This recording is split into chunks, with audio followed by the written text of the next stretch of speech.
Thank you for coming this afternoon. I know it's been a long haul for those of you that have been here since 8:30 a.m. So thank you if you have been here that long. And I hope the sandwiches were not too bad, because we always compare them in every city. So thank you. I'm Louise Walsh. I'm the CEO of the Future Generation Investment Companies, FGX and FGG.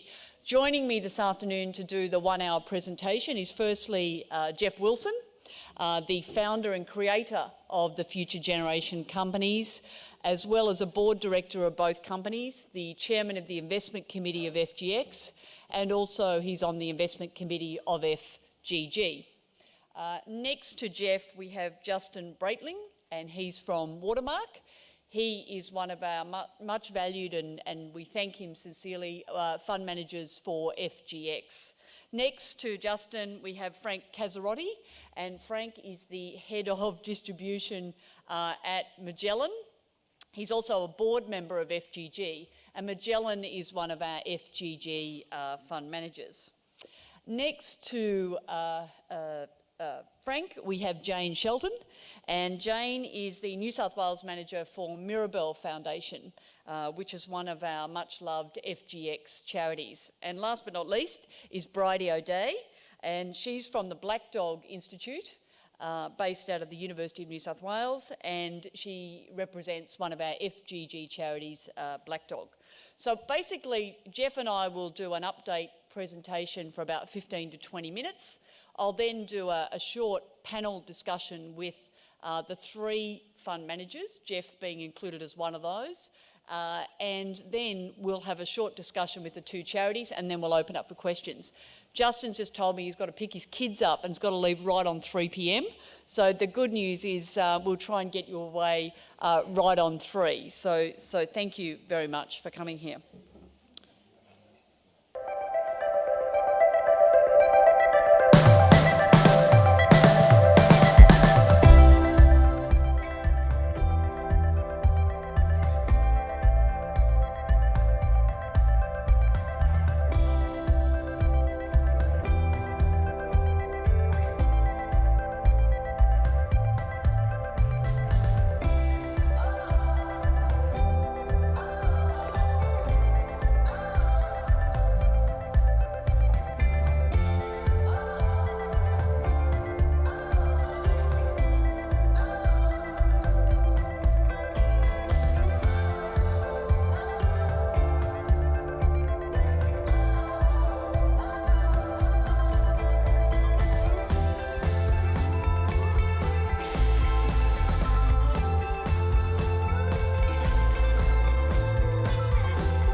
A short disclaimer, so I'm sure you've read it by now.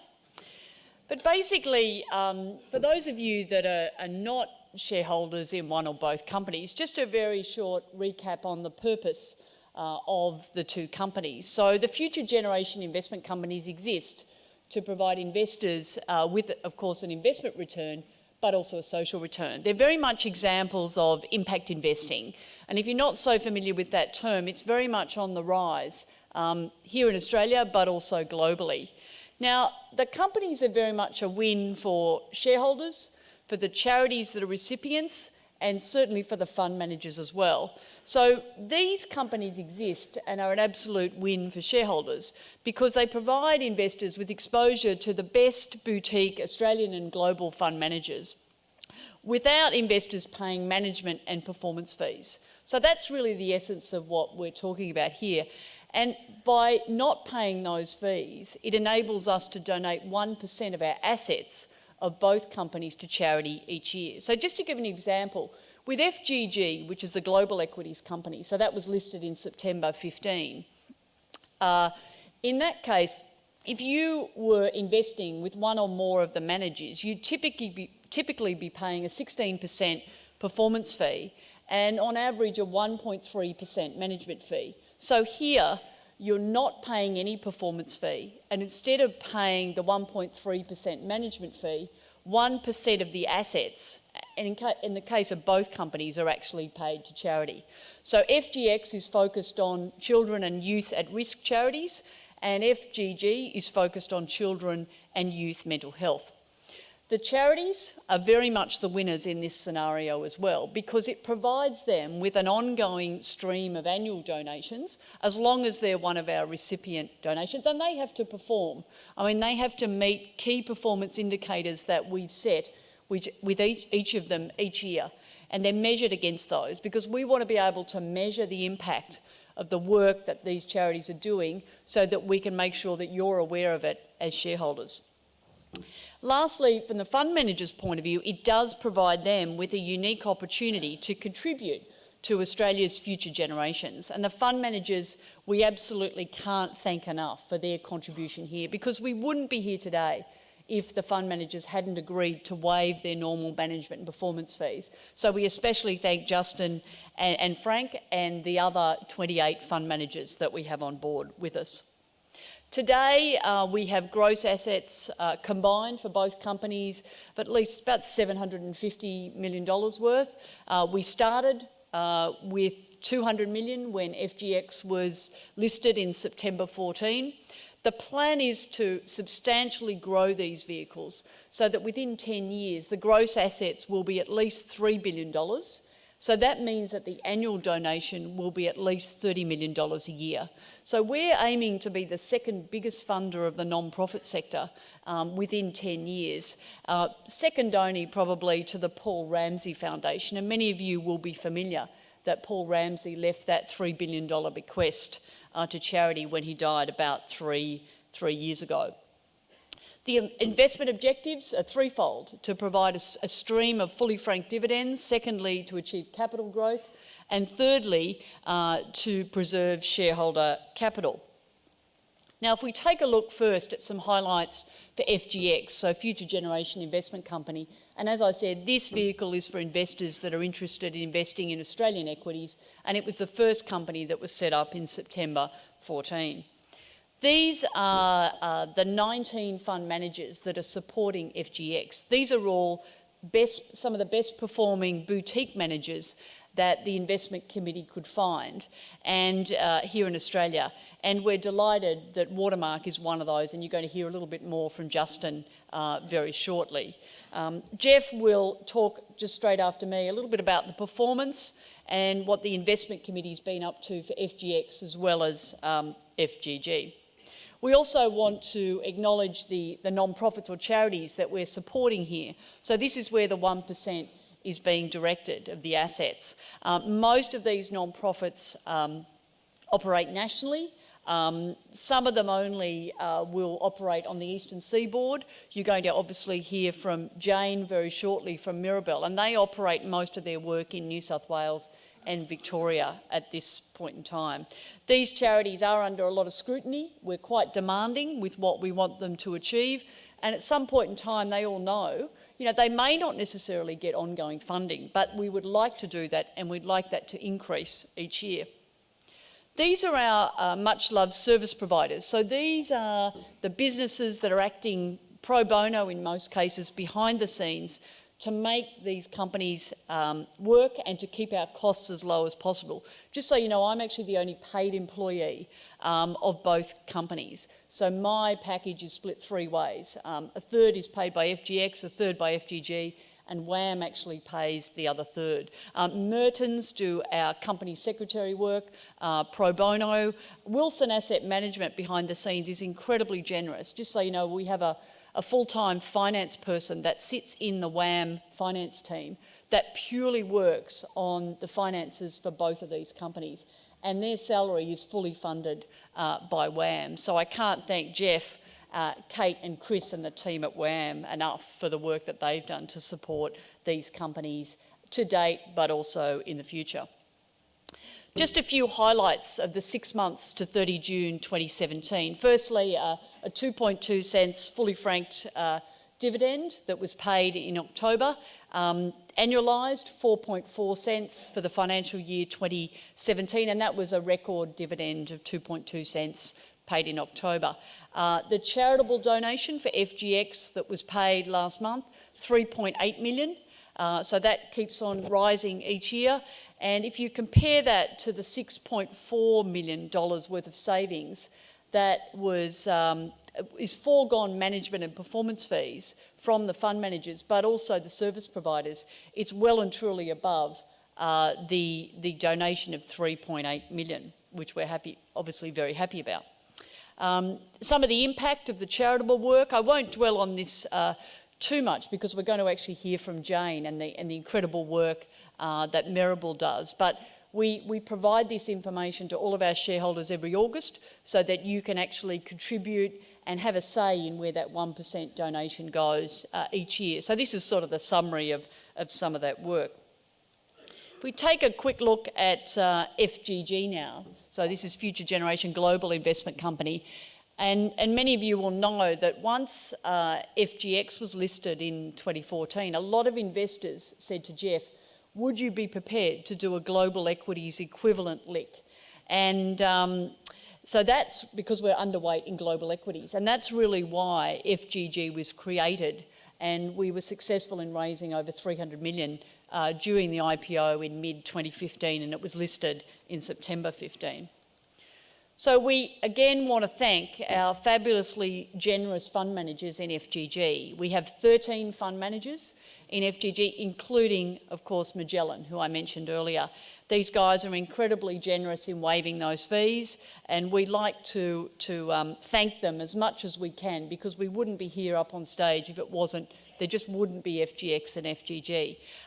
Geoff will talk a little bit more about the performance and what's been happening with some of the fund managers and movement there. We recently added Caledonia as a fund manager to FGG, and we're very keen on adding them. We've wanted to have them in as an FGG fund manager since inception, so we were delighted that 2 years on they agreed to come on board and to invest, and we've got some money invested with them. The charities, the FGG charities or non-profits, these are the 8 that we've carefully selected in the children and youth mental health space. These all operate nationally. Probably at least half of them are headquartered here in Sydney, and the other half are headquartered here in Melbourne. We're going to obviously hear from Bridie at Black Dog, but I wanted to just mention Butterfly Foundation for Eating Disorders, because we actually fund the first ever youth intensive patients program for young people with eating disorders. It was launched by Butterfly in July this year. We all went along to the launch, and this program is a first outside of the USA. Prior to this being launched, if you had a child who had a severe eating disorder, the best treatment was in Los Angeles, and it would cost a family over $100,000 to be treated in that program. Here, what we're doing, through the funding and the subsidies that we're providing, it means that families can have a child enter that program for only hundreds of dollars. And the plan is, assuming that pilot works, is to build that out so that it happens in other locations around the country, as well as a residential program. But last month we actually got a comment on our Facebook page, which I might just quote. "Well done, Future Generation, for your contributions to the mental health sector. Mental health issues are often the invisible illness of society that doesn't attract funding, as people do not understand the issues. An eating disorder has had a devastating impact on my daughter and our family. Thankfully, after 3 years in hospitals, she has put her life back together and is now training to work with youth in need. Early intervention is essential and should be available for all states in Australia. Thank you for seeing the need and making the difference." So we feel pretty good that we're really doing something substantial in that eating disorder space. The service providers, I won't dwell on this too long because they're a very similar list of businesses and firms that are supporting us behind the scenes. There's a couple of extra ones with FGG, but I would mention even the ASX is actually waiving the annual listing fees for FGX and FGG. They don't want the acknowledgement, but we're really the only 2 companies listed in Australia that happens with, and as far as we know globally as well. So we're incredibly grateful to those service providers. And just a few highlights again for the 6 months to 30 June. The donation that we made last month was $3 million to youth and mental health charities, which we were delighted about. And alongside that, compare that with the $4 million worth of savings that have come from foregone management and performance fees, and also fees that the service providers would have normally provided. So again, it well and truly outweighs that, as well as a 1 cent per share fully franked dividend for FGG. So just a little bit on the impact. I probably won't say too much here because I've mentioned the Butterfly Foundation impact, and obviously we're going to hear from Black Dog. But before I hand over to Geoff to update you on the performance of both companies, I just want to quote you. It was interesting on Melbourne Cup Day. An article was published on Livewire by Geoff Wilson, and it was headed, "If 24 licks ran the Melbourne Cup, which would be our favourite?" And I just quote here, he said, "If ever there was a lick designed to win this race, FGX and its stablemate FGG are them. They can race under all track conditions.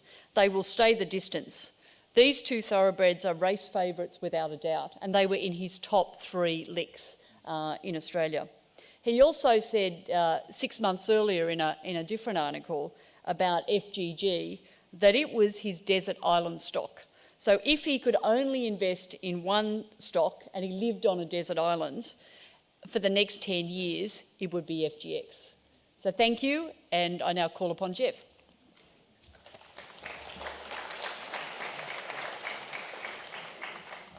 Thanks, Louise. Now I'll just talk a little bit about the fund managers, the investment committee, how we've put together the portfolios, and just why fund managers stay in the portfolios and why they come out of the portfolios. I'll just take you through here, just starting probably at the investment committee level. What the investment committee is trying to do is pick a group of fund managers that can provide a return to shareholders in line, if not excess of the market, with less volatility than the market. So broadly, what the investment committee is trying to do when it's working out which fund managers, how much each of the fund managers should manage, what they're trying to do is give shareholders a return. Say the market does this over time, give the shareholders a return, less volatility, but if not the market performance, if not better. And this is FGX. I'll do FGX and I'll do FGG. That's broadly how the investment committee has split the pie, which is broadly half of the money is to managers that are along the market. And that's a manager that pretty much has nearly 90 to 100% of his money in the market. And what he's trying to do is perform the best he can, beat the market index. And then the other part of the other half of the pie, effectively, they are managers that are more absolute in nature, a combination of the managers that are absolute in nature and the market neutral managers. And we fit in, as in Wilson Asset Management, we fit into the absolute category where we can short if we want to. It's never a big percentage of our portfolio, but we can dial up our cash levels if we think if we're worried about the market. And currently we've got a little over 20% in cash, and our cash levels have been as high as 70%, and we have been fully invested. And then you've got in that other 50% is the market neutral managers, and that's where Justin comes in at Watermark, where what they're doing is their expertise is adding value and they're taking very little market risk. So effectively, the market neutral managers, you're starting with $100 million. They put that $100 million in the bank and get a return, and then with the $100 million, they buy $100 million worth of stock, and then they short $100 million worth of stock. So you're taking very little market risk. And obviously, if the stocks they buy go up and if the shorts go down, you're taking very little market risk and you're making a good return. Obviously, if they go the other way, then you're taking double the risk. But that's broadly how the investment committee have put together the funds. And in terms of just both FGX and FGG, there's a lot of discussion about active managers versus passive managers. And there's a great article that Tony Boyd wrote in Chanticleer a couple of months ago. And it was looking at boutique asset managers versus everyone else. And I think what people get caught up with is there's the passive money that just gives you a return of the index, and there's a lot of the active money which is managed by big institutions. And what they're trying to do is what they're trying to do is grow their funds under management, so they don't want to be too far away from everyone else. And then you've got another pool of capital in those active managers, which, say, Watermark is, and Magellan is, and ourselves is the boutique managers, where the founder's involved in the business. There's a lot more emotion and passion, and all the studies show the boutique managers outperform the other categories over various periods of time. And so what both investment committees have done is they've found the best boutique managers for Australian equities and global equities. And that's the logic behind it. If we just go back, I'll take you back to the portfolio performance. You see the top line is the FGX investment portfolio. I want to take you to the far right-hand side. See the heading there, standard deviation since inception. The standard deviation is effectively the measure of volatility of the portfolio or index, and it's a definition in our investment world of effectively risk you're taking. So you'd assume the lower risk you're taking, the lower volatility, the lower standard deviation, the lower return. And here on the far right-hand side, you'll see the investment portfolio of FGX, a very, very low volatility, 6.8%. If you go down a bit further, the All Odds Accum index, that's 11.7% volatility. That's over the last 3 and a bit years since FGX has been operating from September 2014. And if you had the index below, if you had the small ordinaries, obviously smaller companies, higher risk, higher volatility, then you'd probably have a figure of 13 or 14% down there. So the portfolio from a volatility perspective or risk perspective has delivered exactly what the investment committee wanted. And in terms of, with that 6.8% volatility, then you'd assume the returns will be less than the market, because that's nearly half the volatility of the market. So you'd assume you should get about half the return of the market. The market delivered since inception 6.6%. But the portfolio managers, the boutique managers that were selected by the investment committee, delivered 9.7%. So it actually delivered probably nearly 4 or 5% more than what was expected. And to me, that is pure alpha. So the investment committee, the fund managers had really all done an exceptional job over that period of time. If we just flip over, FGX, Louise mentioned about the dividend, the last dividend of 2.2 cents, and there's around about 5 cents in the profit reserve, a little over 5 cents in the profit reserve, so a little over that. So the next year's dividend is well in train of at least that level, if not maybe just a little bit more. But the other part of the return is, what are the assets worth? So the NTA, the pre-tax NTA, far left-hand side, $1.19.15, and the share price, FGX at the moment is trading around $1.14. So the shares are cheap in terms of trading below the assets. So they're 5 cents cheap. But actually, that was the asset backing at the end of last month, and we all know the market's been up this month, so you'd assume the asset backing is a sprinkle higher than that. And if we go back, they are the individual managers. And and that's how the fund has been allocated. We won't allocate, the investment committee of both funds really made a decision that we won't allocate more than 10% to any one manager on initial investment. And the reason why someone might have more than 10% is because they've outperformed the other managers. So, that's the logic about that was, so we had quite a diverse group of managers.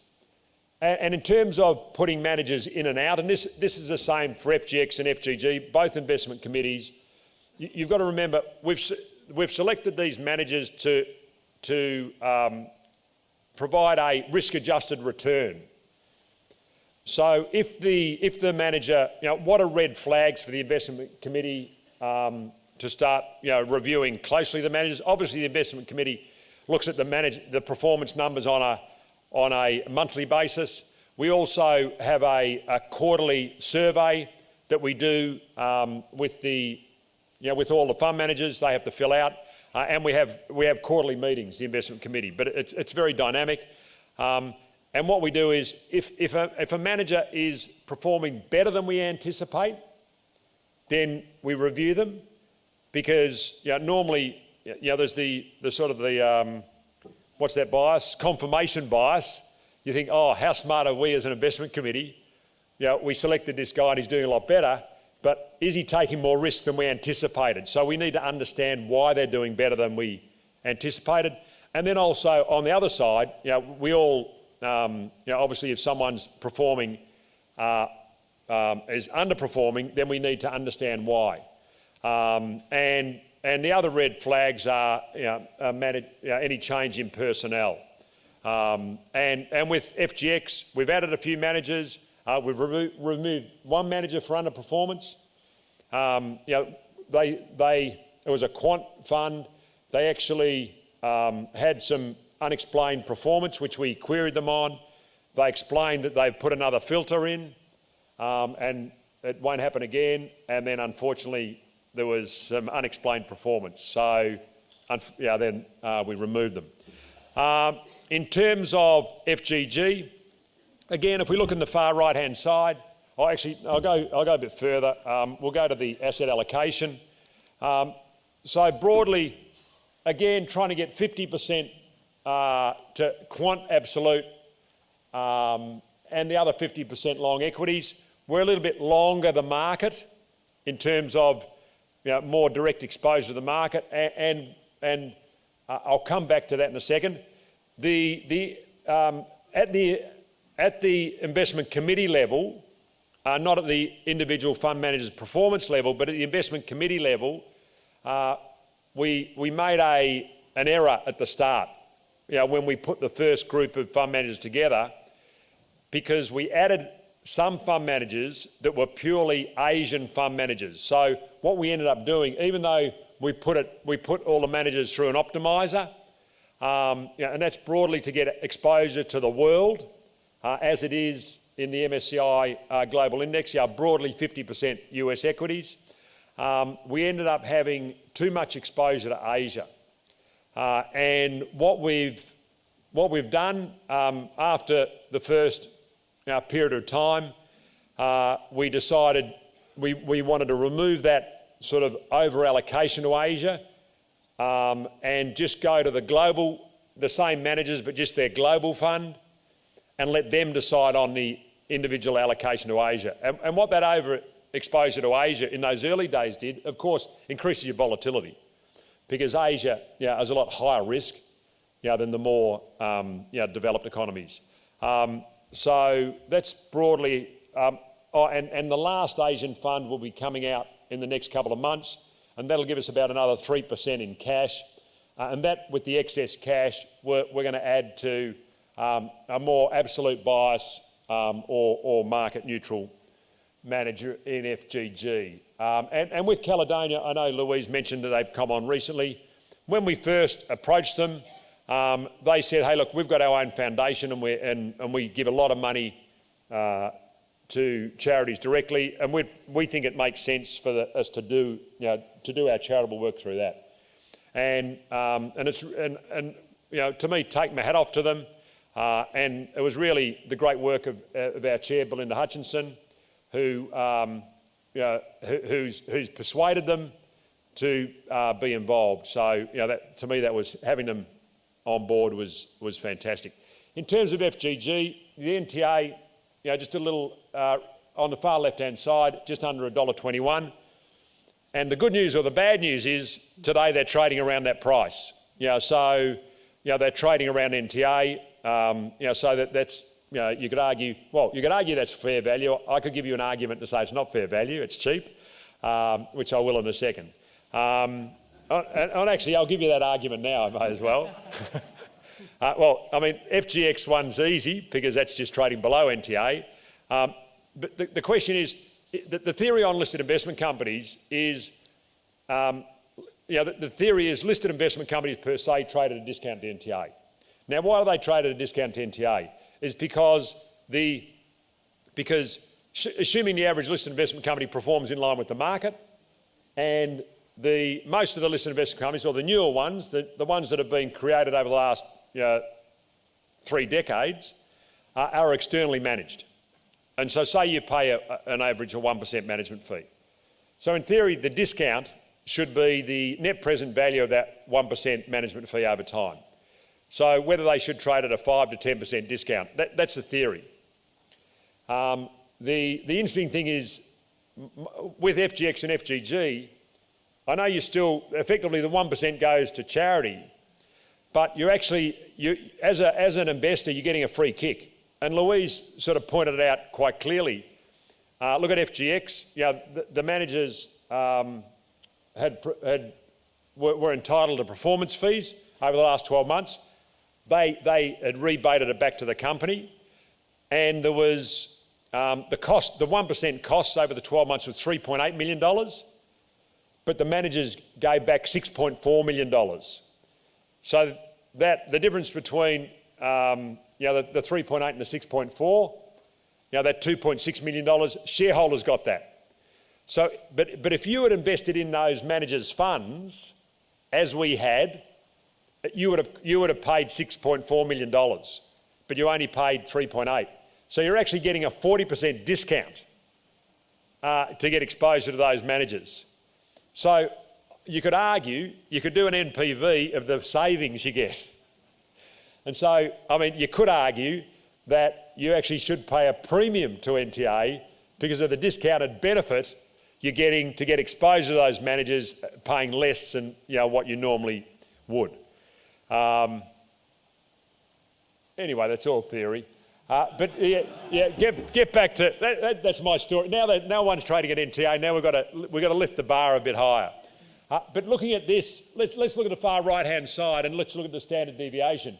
And it's interesting, you see there the standard deviation of the fund was 8.9% and the MSCI Global Index was 9.9. Now, I would say our overexposure to Asia probably added at least 1% to the standard deviation over that time. So even though it was less volatility, less risk, but it was still higher than what the investment committee wanted. But we're very happy with how the portfolio is positioned now. And then the performance, there was the Asian lag, which impacted us in the early years, but you see the most recent performance is pretty much in line, and we'd assume that over time, all the managers selected have outperformed over time, and that'll play through. So that's pretty much, and that's the asset allocation. As I said, we'll be moving out of the Antipodes Asian Fund down the bottom, and part of that money will go into the Antipodes Global Fund, so they'll make the asset allocation at the global level. With the managers there, we have removed a manager for personnel changes, we removed a manager for underperformance, and we've removed another, I think there were 3 or 4 managers that had direct Asian exposure, which we've taken out of the mix. Now I'll hand you back to Louise. Thanks.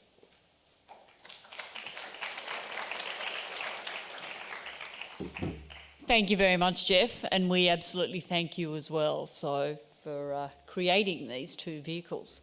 So now I'm going to do a short panel session with the fund managers. So the first question, gentlemen, is can you give us your view on the market? And I'll start with Justin. Thanks, Justin.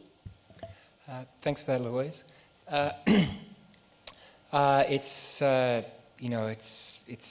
Everyone's trying to guess where these markets head and how long this cycle will last. My sense of it is the advance we're seeing in shares will probably continue for a little while longer, and that's because today the global economy has a head of steam.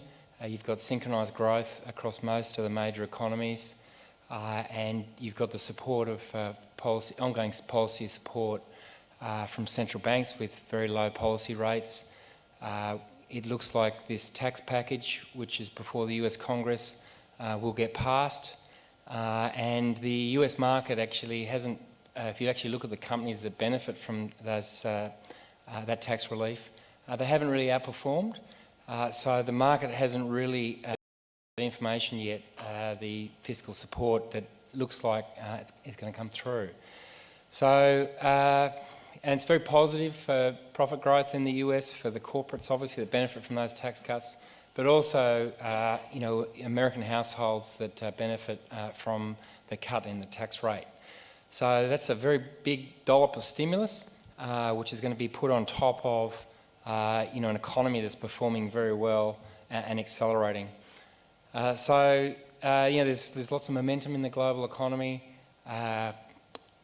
and that's going to be supported further by this fiscal support. Having said that, financial conditions globally are starting to tighten. Policymakers are starting to tighten the screws. They're raising interest rates. They're withdrawing their quantitative easing programs. And so, what happens eventually? Eventually, these product, labour and goods markets will tighten. And the thing you've all got to watch is inflation. And so the reason we're where we are today, the reason interest rates are still so low, even though growth is quite strong, and unemployment rates are at record lows in most major economies, is because there's no sign of inflation. So just keep your eye on inflation. As soon as you start to see a little bit of inflation, then those interest rates will jack up quite quickly, and that'll happen here in Australia as well. It will happen.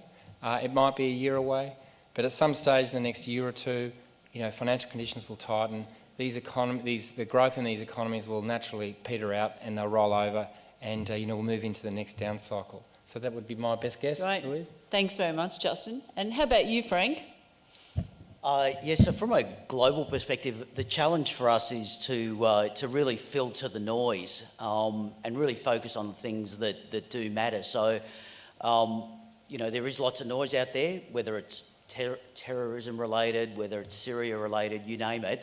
The single biggest influence that we're keeping an eye on, and Justin alluded to this, is the movement of interest rates. We've basically seen central banks through quantitative easing basically distort markets, distort market valuations, and our view is that yes, the next phase of interest rates is likely to be up. The real challenge is to look beyond the near-term direction of interest rates, because we're probably of the view that they will moderate after that. So yes, inflation could well kick in over the near term, but we think that technology advancements and other influences will see interest rates potentially moderate lower after the near-term rise.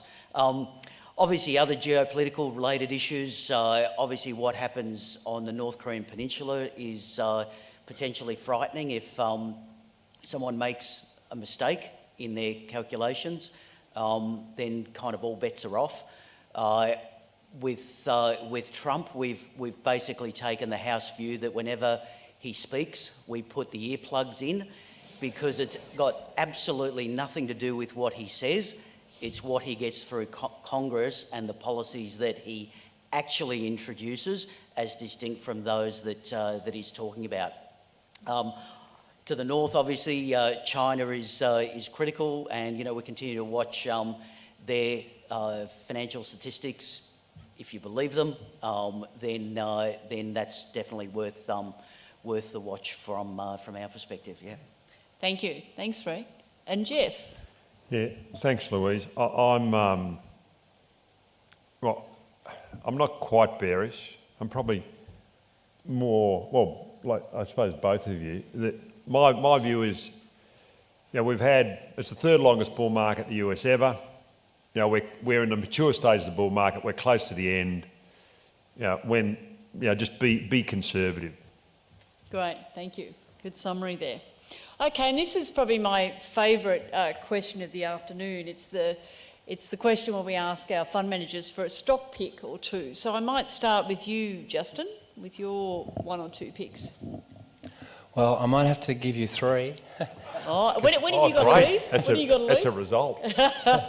So I'll give you the three names, but maybe just talk to two of them. Okay. I couldn't decide between the three. But three larger Australian companies that I think are of interest to many of you and have probably touched you, or would touch most of you in your daily lives. The first one is NAB, National Australia Bank, the old National Australia Bank.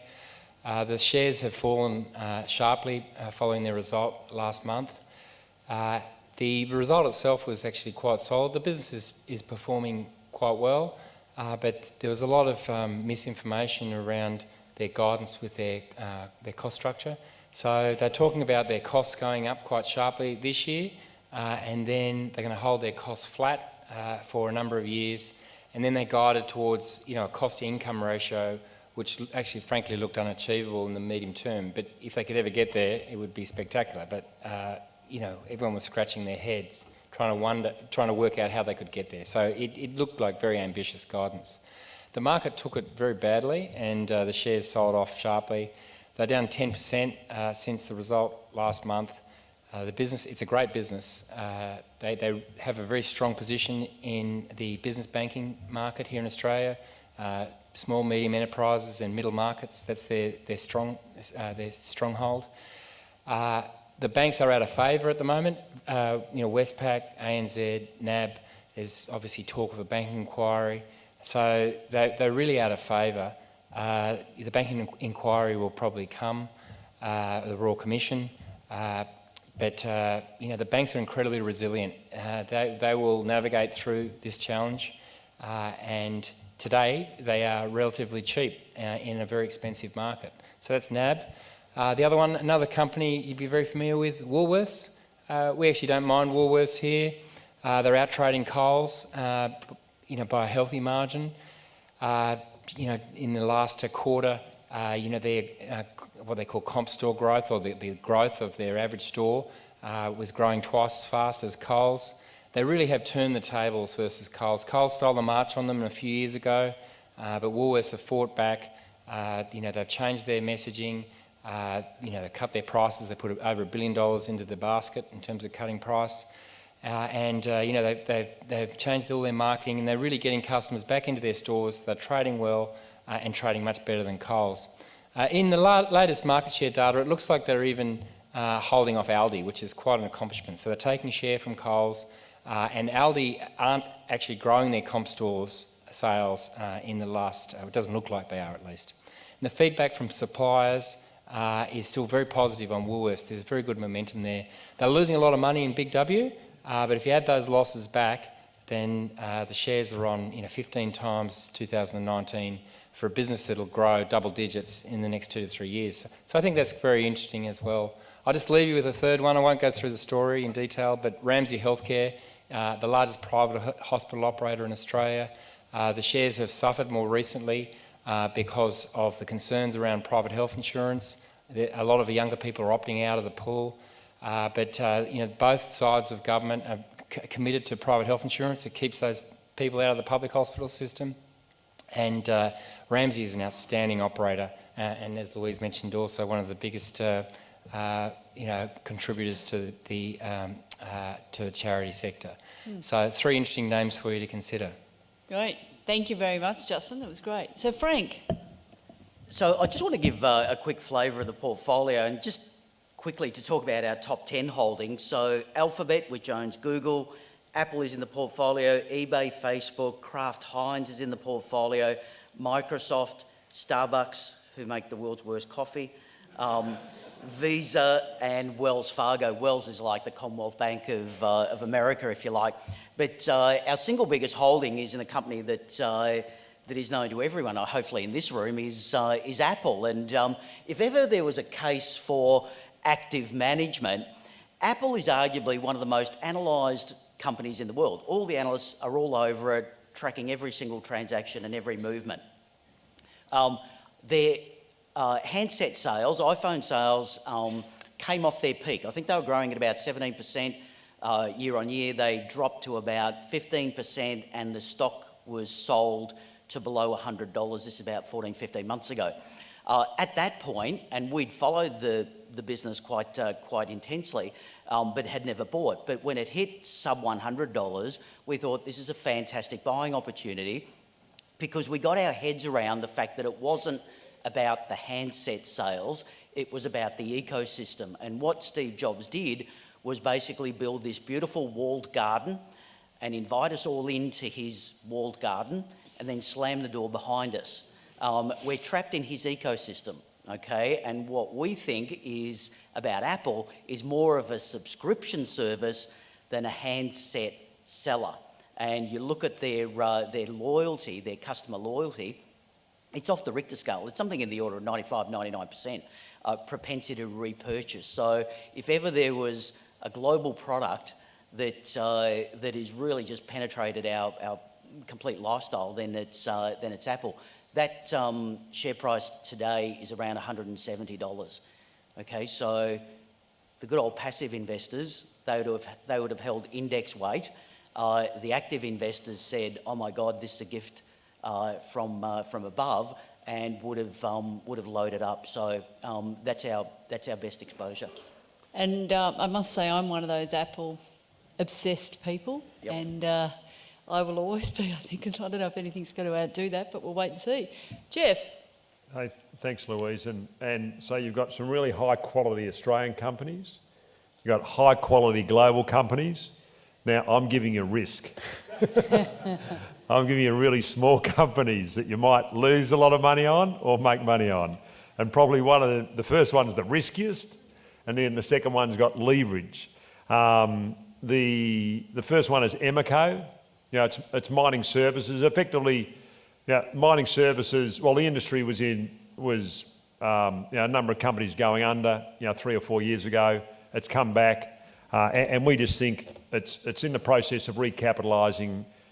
We are shareholders, and with this last recapitalisation, we think there's an even money chance you make 30 to 50% on your money. But it is high risk. And the other one probably comes into the same category, is I'm giving you double leverage, because I'm selecting an owner of fund managers, Pacific Current. It's just got new management, Tony Robertson, very impressive guy. He was at OAMPS, really straightened that out before Wesfarmers took it over. And it's trading on a P of about 15 times, and it did own a stake in, owns a stake in a number of fund managers, but it did own a stake in Investors Mutual, sold out recently, and the market marked that back for that. Trading on 15 times, we think it could easily trade closer to 20 times. But again, if the market does fall, you've got double leverage there, because you've got a fund manager, so it impacts that. So that's probably the more risky part of your portfolio. And listen, thank you very much, Geoff. And look, up on the screen you can see that we're advertising our second ever investment forum tomorrow afternoon, 1:30 till 3 in Melbourne at the Convention Centre. Now, I'm hoping some of you were here in May when we held our first ever investment forum, where we had 12 of our best performing fund managers with one stock pick each, and they each gave a 5-minute presentation. Now, I'm guessing it'll be tough for you to get to Melbourne tomorrow, but we are live streaming it, and we've got 11 of our best performing fund managers. We have over 900 people registered. It'll be the biggest event that WAM or FutureGen has ever done. And Geoff will be up on the stage with his stock pick. And it wasn't one of those two. Wasn't one of those two, exactly. I'm intrigued to see what he's got in store, but also colleagues of Justin and Frank from Watermark and Magellan will be presenting their best stock pick as well. So we're really looking forward to that, and make sure that you do register for the live stream. We'll be back here on the 15th of May next year doing the next investment forum here again. So now I'd like to change tact and talk to our two recipient charities or non-profits. So the first question, ladies, and I'll start with you, Jane, is can you give us your quick elevator pitch in a minute or so of what Mirabel does? Sure. So the Mirabel Foundation is the only organisation in Australia that specifically cares for children whose parents have orphaned or abandoned them through illicit drug use, and they now live in kinship care. So a typical Mirabel family will be a grandparent caring for their grandchildren. Our mission is to break the cycle of drug addiction and to restore a child's sense of hope and belonging, and to give them some sort of normal childhood. We believe that by keeping children with their extended families, they have the greatest chance of breaking that cycle. Being investors, there's some great statistics for you. Social Ventures Australia recently conducted an SROI on the work that Mirabel do, and it found that there was evidence that we break the cycle of drug addiction in one generation. So clearly there is a social return for the child, but there's also an economic return for government future down the track. And the other thing that it found was that for every dollar that Mirabel has spent, there's been a $6.60 social and economic return, which is a pretty good return, I'm sure you'd all agree. Great, thanks, Jane. And we love the fact that Mirabel have taken the initiative to actually, discover what that measurable impact is as well. So thank you. And Bridie, can you tell us a little bit about Black Dog Institute, please? So I'm Bridie, and I'm a research fellow at the Black Dog Institute. The institute's based here in Sydney, and we're a medical research institute, and we focus on the treatment, identification, early intervention and prevention of mental illness, and in particular suicide. And so we know that suicide is the leading cause of death in Australia, and we know that depression causes the most years lost to disability. So it's a huge economic and social burden. And at the Institute, we have a particular focus on technology, because we know that Australia is vastly rural and large population of people who are unable to access mental health care, and so we use really innovative new technology such as smartphones and the internet to design evidence-based mental health care. And a particularly unique factor about the Institute is that we operate on a translational model.